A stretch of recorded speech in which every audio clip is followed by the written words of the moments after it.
Hey guys, it's Tiuri with the newest top 5 video. Today I'm doing my top 5 starter Pokemon, and as always would like to see where you stand on my decision, so please leave comments down below. Now let's get started with number 5. Tepig. The Fire Pig Pokemon is the starter Pokemon in 5th gen. Now I chose this Pokemon straight away when I did my black run through and was happy with my decision. However, like all Pokemon, it has a flaw. When it evolves into a Pignite, it becomes the same typing as all the other fire starters from 3rd gen onwards, except for 6th gen of course. This is a little boring, but makes it no less fun to use.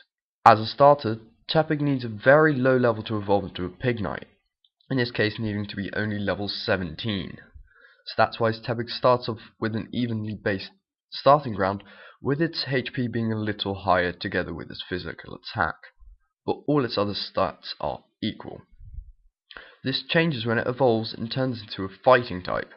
Its special attack shoots up and its physical attack overtakes its HP stat. Its defenses and speed however stay equal. When it evolves into an Emboar at level 36, its physical attack and special attack shoot up like a rocket. Its HP is very high with a base HP of 110. Its defenses however are left behind and hardly change over the evolution line. They always stay the same, giving this Pokemon a very big weakness to both physical and special attacks. As Tepig, it has only 3 weaknesses: rock, water and ground.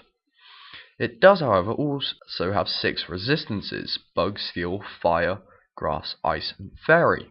They all do half damage unless you've stumbled upon a Tepig with the ability Thick Fat, then ice and fire do a quarter damage. Although the chances of finding a Tepig with Thick Fat are slim, don't rule it out just yet. Now let's move on to number 4, Froakie. Although I've never used this Pokemon, I've seen enough of it to say that I definitely wouldn't mind using it. Again, as it's a starter, this Pokemon doesn't need too many levels to evolve into a Frogadier. It only needs to gain 11 levels from its 5th level start. That's level 16 for those of you who hate maths. From this point, it only takes another 20 levels before it gets its final evolution. Not bad if you ask me. I was very curious about the stats of this bubble-blowing frog, but was also not very surprised when I did see them. A high speed, physical attack, and special attack, Froakie can deal a massive amount of damage, but it can't take a hit for the life of it. Its defenses are really low and its HP is even worse. As it evolves into a Frogadier, it starts to form into a more special attacker, still with a high speed though. Its defenses do however get a major boost as they catch up with Frogadier's physical attack. In its final evolution, it literally turns into a ninja, even the name suggests it. Its speed is almost double from Froakie's speed stat. Its physical attack with its final evolution catches up with its special attack once again, leaving its defenses. As a pure water type, Froakie of course has a weakness to water and electric, and a resistance to steel, fire, ice and water itself. As it evolves into a Frogadier, it gets no extra types and therefore has the same weaknesses and resistances. However, once it hits level 36 it gets another type, Dark. Now this isn't a type match that you've seen very often and sounds to be perfectly matched. It does however gain weakness to fighting, fairy and bug. This is in addition to its grass and electric weaknesses. It does however gain a resistance to ghost and dark, and an immunity to psychic. Very helpful when you need to get rid of psychic types. Although after 6th gen there aren't a lot of psychic types that are a pure psychic type. Oh well. Next on my list is Squirtle. I've used him a couple of times, but mostly during the Mine and Rory's Black Egglock. He can be a force to be reckoned with if he's used correctly. If not, he's just another water type that any other Pokemon can take care of.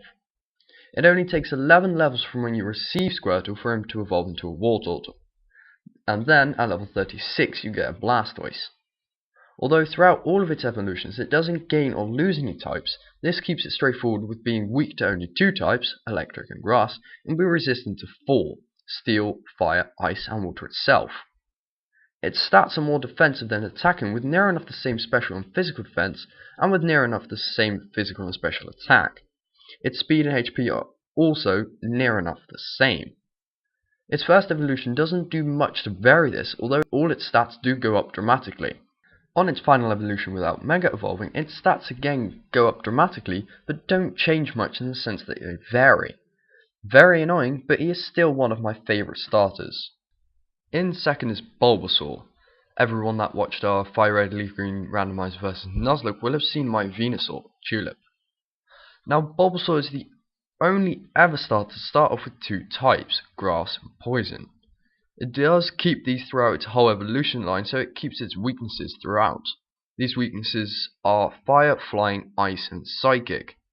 It does also, however, have a numerous amount of resistances, which it keeps all the way through as well.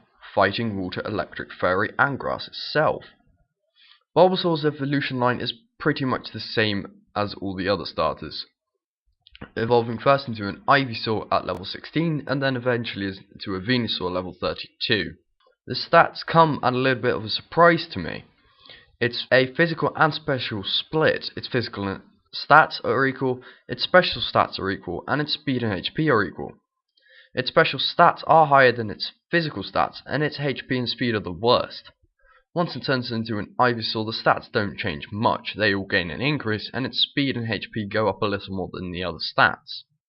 Once it evolves into a Venusaur, its physical stats and speed and HP are near enough equal, but its special attack and defense are amazingly high. In first place, as you may have been able to guess, is Cyndaquil. This is not only my favourite Pokemon, but also my favourite starter, obviously. Now Cyndaquil is one of the lowest levels of all the starters when you get your first evolution. Already at level 14 are you able to get yourself a Quilava. However, that does mean you have the longest wait before you can get yourself a Typhlosion, which is a level 36. Now, like every fire type, Cyndaquil's evolution line only has 3 weaknesses: Rock, Ground, and Water, and has a massive amount of resistances: Bug, Steel, Fire, Grass, Fairy, and Ice. Now, stats-wise, this little fellow is quick, and is more attacking than defending, although you are going to struggle to get much special damage off on it. Once it has its first evolution, its HP stat catches up slightly, and all its stats gain a big boost. Then, once a Typhlosion, its HP is equal to its physical defense, its special defense is equal to its physical attack, and its speed and special attack are pretty high. And that's what makes it perfect for my sort of team. All out power. Now that is this for the top 5. Please don't forget to like, comment and subscribe, and like our Facebook page. And till next time, bye!